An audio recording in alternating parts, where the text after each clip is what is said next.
3వ తారీఖు 7వ నెల 2024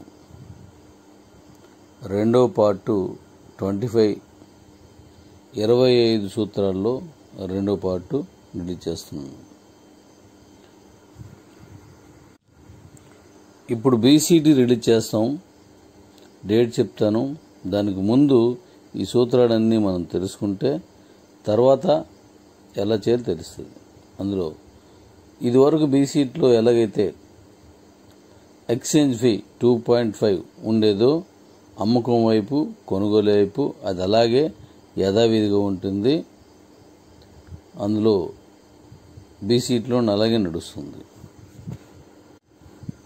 అలాగే బీసీటీలో కాయిన్ కొనుక్కున్న వారి నుంచి, ఎవరైతే కాయిన్స్ కొనుక్కుంటారో వారి నుంచి వారి రిఫరల్లో ఉన్న 50 మంది కమిషన్ వస్తుంది. ఇది నాన్ స్టాకబుల్. 12 లెవెల్స్లో 80% ఉంటుంది. 38 లెవెల్స్లో 20% ఉంటుంది.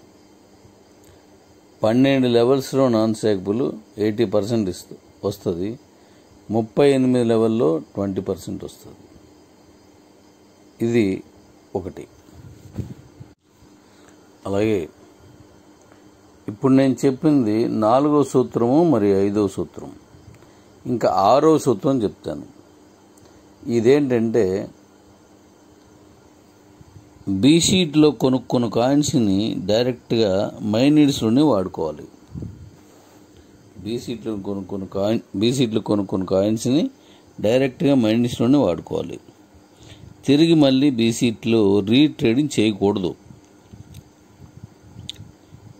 అంటే రీట్రేడింగ్ అంటే మళ్ళీ అక్కడే కొనుక్కొని, అంటే బీసీటీలో అక్కడే అమ్మే విధానం చేయకూడదు. అంటే రీట్రేడింగ్ చేయకూడదు. ఎందుకు అలా చేయకూడదు అంటే కిబోలో ఉన్నటువంటి మెయిన్ నెంబర్స్ ఎవరైతే ఉన్నారో, అంటే కిబో అకౌంట్స్ ఉన్న వాళ్ళందరికీ న్యాయం జరగాలంటే, సరైన న్యాయం జరగాలంటే ఈ విధానాన్ని ఖచ్చితంగా పాటించాలి. ఎందుకంటే ఉదాహరణకి ఇంటర్నేషనల్లో ₹1 ఉంది. మన పద్ధతి ప్రకారం బీసీటీ బోనస్ రేటుగా ₹2 ఉంటుంది. బీసీటీ బోనస్ రేటుతో కలిపి ఇక్కడ దీంట్లో ₹2 ఉంటుంది. ఇలా ₹2 ఉన్నప్పుడు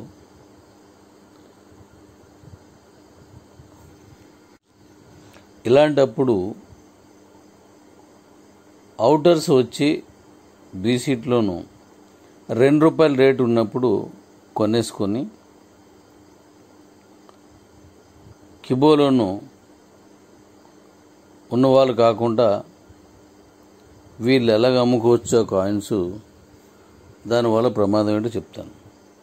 ₹2 రేటు ఉన్నప్పుడు బీసీటీలో కొనుక్కొని, ఉదాహరణకి వీళ్ళు ₹9 ఇంటర్నేషనల్లో ఉన్నదనుకుందాం. కొద్ది రోజులు, కొన్ని నెలల తర్వాత ₹9 ఉన్నప్పుడు ఆటోమేటిక్గా మన బీసీటీలో దాని రేటు ₹10 ఉంటుంది. ఈ ₹10 రేటు ఉన్నప్పుడు వాళ్ళు ఈ కాయిన్స్ అమ్మడం మొదలు పెడతారు.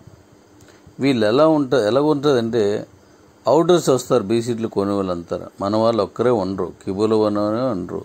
అయితే వీళ్ళు ఓ 10 లక్షలు, 20 లక్షలు, ₹1,00,00,000 పెట్టుబడి పెట్టేసి కాయిన్స్ కొనుక్కొని ఇక్కడ ఏమి కొనేస్తారు. ₹9 రేటు ఇంటర్నేషనల్ ఉంటే ₹10కి మన ఆటోమేటిక్ బీసీటీలోని వస్తే వీళ్ళు ₹5-6కే వీటిని అమ్మేయడం మొదలు పెడతారు. ఎందుకు? ₹2కే కొన్నారు కాబట్టి. మరో ₹2, ₹3 వేసుకున్నా సరే చాలా లాభం వస్తుంది. ఒక ₹5 వేసుకున్నా ₹7 ఉంటుంది. అంటే ₹9 ఉన్నది ₹10 పెడితే వీడు ₹6కి, ₹7కి, ₹8కి అమ్మేస్తుంటారు. అలా అమ్మేస్తున్నప్పుడు మళ్ళీ కిబోలో ఉన్న వాళ్ళు అంతకంటే తక్కువ రేటుకి కోడ్ చేయాలి. అప్పుడు ₹5, ₹3 చేయాలి. అంటే మనకు రావాల్సినటువంటి న్యాయం, మనకు రావాల్సిన లాభం మనకు కాకుండా అవుటర్స్కి వెళ్తుంది. కానీ నా ఉద్దేశం అది కాదు కదా. కానీ నేను ఈ కిబో కంపెనీ పెట్టిన ఉద్దేశం మీ అందరికీ కమ్యూనిటీగా చేర్చుకున్న ఉద్దేశం, ఇన్ని అకౌంట్లు మీకు ఇచ్చిన ఉద్దేశం అది కాదు. కిబో కాయిన్స్ని, స్టేకింగ్లో ఉన్న కాయిన్స్ని మంచి రేటు తీసుకొచ్చి మీకు అందించాలండి, మీ కుటుంబాలకు అందించాలండి, మీ పిల్లలకు అందించాలండి, మీ తరతరాలకి అందించాలని ఒక చక్కటి ఆలోచన చేసి 100 ఏళ్ళకి పైబడిగా ఈ కాయిన్స్ అన్నీ మీరు అమ్ముకునేలా చేయాలని చెప్పాను కదా. 10 రూపాయలు ఉన్నప్పుడు మీరు అమ్మేసుకోవచ్చు, 100 అయినప్పుడు నాకు లేవే అని అనుకోకూడదు. 100 అయినప్పుడు మీరు అమ్మాలా. 200 అయినప్పుడు మీరు అమ్మేసుకోవచ్చు, 1000 అయినప్పుడు అరే నా దగ్గర కాయిన్స్ ఉంటే బాగున్నాను మీరు అనుకోకూడదు. 1000 ఉన్నప్పుడు కూడా మీకు స్టాకబుల్ కాయిన్ నుంచి మీకు కాయిన్ రావాలి. ఇలా కాయిన్ రేటు ఎంత ఉన్నాయి, తగ్గినప్పుడు కానీ పెరిగినప్పుడు కానీ మళ్ళీ తగ్గినప్పుడు కానీ మళ్ళీ పెరిగినప్పుడు కానీ మీరు ఎప్పుడు కూడా అన్ని రేట్లలోనూ మీరు భాగస్వాములు ఉండాలనేదే కిబోలో నేను చేసుకున్నటువంటి ప్లాన్. ఇప్పుడు అలా కాకుండా కిబోలో కాయిన్స్ అన్నీ తక్కువ రేటు కొనుక్కొని ఖచ్చితంగా నేను తీసుకున్నటువంటి ఇంటర్నేషనల్ కంటే ఇక్కడ ₹1 ఎక్కువ, 10 రూపాయలు దాటిన తర్వాత ఇంటర్నేషనల్ కంటే 10 రూపాయల రేట్ ఎక్కువ అనే సూత్రం ఏం చేస్తుందంటే చాలామంది మేధావులు ఆలోచింపజేస్తుంది. అక్కడికంటే ఇక్కడ ఎక్కువ పెరుగుతూ ఉంటుంది కాబట్టి ఇది ఒక వేలం పాటలో వేసినటువంటి ఒక వస్తువులాగా పెరుగుతూ ఉంటుంది కాబట్టి అప్పుడు తక్కువ కొని ఎక్కువ రేటు వచ్చినప్పుడు అమ్ముకోవాలని డబ్బులు చాలా ఎక్కువ పెట్టుబడులు పెట్టేసుకొని ఉంచుకున్నారంటే నష్టపోయేది ఎవరు? మనం.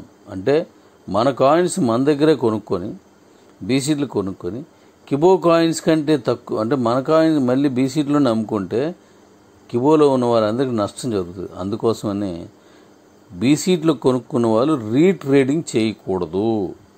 మళ్ళీ చెప్తున్నాను, బీసీట్లో కొనుక్కున్న వాళ్ళు రీట్రేడింగ్ చేయకూడదు. అంటే అందులో కొని అందులోనే అమ్మకూడదు.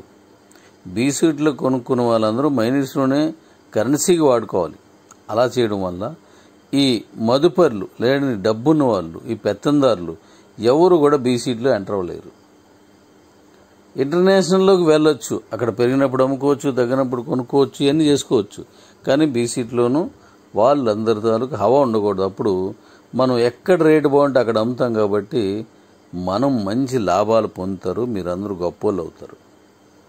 ఇదే కిబో కమ్యూనిటీ మాత్రమే డెవలప్ అవ్వాలి, వీళ్ళకి మాత్రమే న్యాయం జరగాలనే నా ఆలోచనకి సూత్రమే ఇప్పుడు నేను చెప్పినయే తార్కాణం.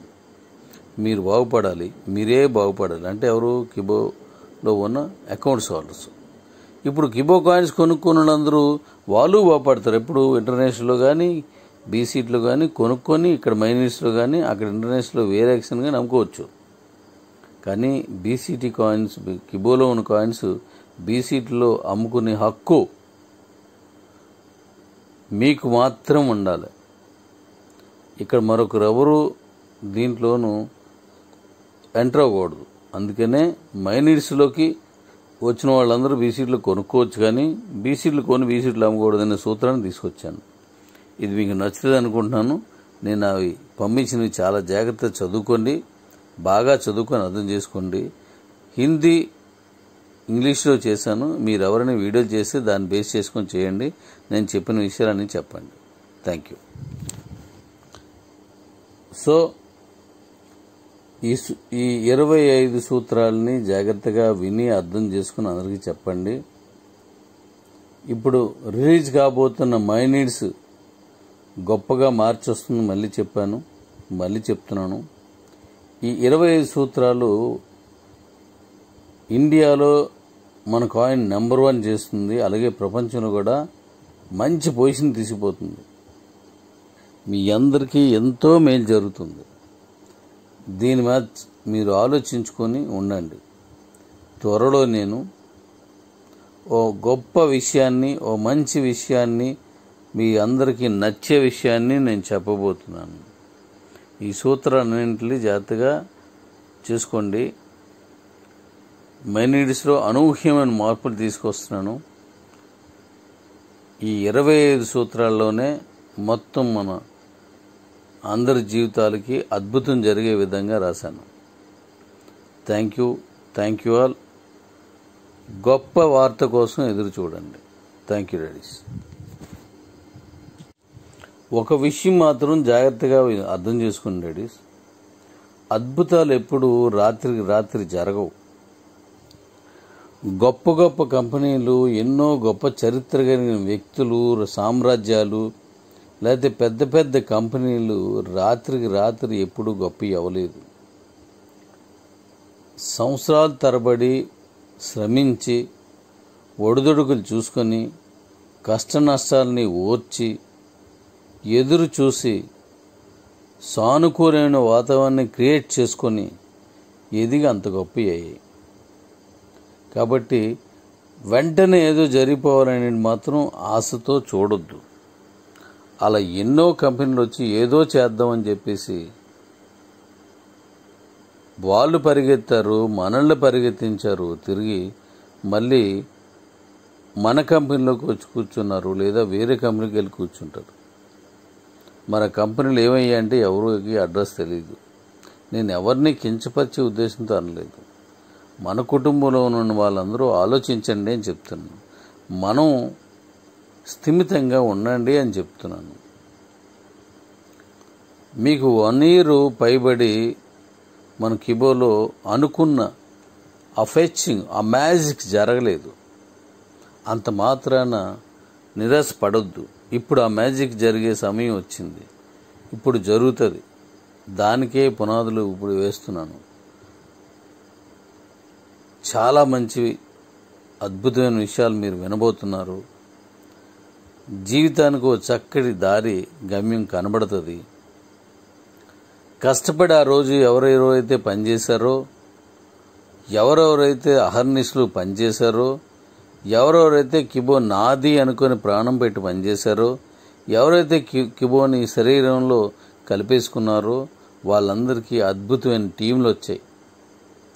అలాంటి కిబోని నరనరాల్లో కలిపేసుకున్న వాళ్ళందరి కోసం, అలాంటి గొప్ప టీంలు కలిగి ఉన్న వాళ్ళందరి కోసం ఒక అద్భుతమైనటువంటి ప్లాన్ని తయారు చేస్తున్నాను.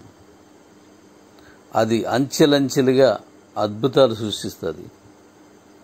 కాబట్టి నేను చెప్పేవన్నీ జాగ్రత్తగా విని, ఇచ్చినవన్నీ చదువుకొని జాగ్రత్తగా అర్థం చేసుకొని రెడీగా ఉండండి. చాలా అద్భుతంగా మనం ముందుకు పోతాం. నమ్మకమే ఎప్పుడు కూడా దారి చూపిస్తుంది. ఆవేశపడినవాడు, తొందరపడినవాడు తప్పులు చేస్తాడు. మనం అలాంటి ఏం చేయొద్దు. నేను చేసే ప్రతి క్షణం కూడా, నేను వేసే ప్రతి అడుగు కూడా మన కోసమే. త్వరలో మీకు అద్భుతాన్ని అందించబోతున్నాను. Thank you. ఏదో జరిగిపోద్ది, గొప్ప విషయాలన్నీ అయిపోతాయి. ఇందులో బాగుంది, ఆ కంపెనీ బాగుంది, ఈ కంపెనీ బాగుందని ఈ 1.5 yearలోనూ, లాస్ట్ ఇయర్ నుంచి ఈ ఇయర్లోనూ ఎంతోమంది మీకు ముందుకు వచ్చి ఎన్నో చెప్పారు. ఒక్కసారి వెనక్కి తిరిగి చూడండి. ఆ కంపెనీలు ఏమయ్యాయి, ఆ మీకు చెప్పిన మాటలు చెప్పిన వ్యక్తులు ఏమయ్యారు, ఇప్పుడు వాళ్ళు ఏం చేస్తున్నారు, మీరేం చేస్తున్నారు చూడండి. మీకు చూస్తే మన కంపెనీ ఎంత గొప్పదో అర్థమవుతుంది. జాగ్రత్త క్షుణ్ణంగా పరిశీలించి చూడండి. మీకు రకరకాల కంపెనీలు తీసుకొచ్చి ఓదరగొట్టేసిన వాళ్ళందరినీ చూడండి. ఎందుకు ఈ మాట చెప్తున్నానంటే, ఇప్పుడు నేను తీసుకుపోయే స్టెప్ అలాంటిది. ఏ కంపెనీ నిందించలేదు. అలాగ ఎవరైనా అనుకుంటే మనసా వాచా నన్ను క్షమించండి. నేను మన కంపెనీ గొప్పగా వెళ్ళాలని ఆశపడుతున్నాను. అద్భుతం కోసం ఎదురు చూస్తూ ఉండండి. అర్థం చేసుకుని అన్నీ చదువుకోండి. Thank you.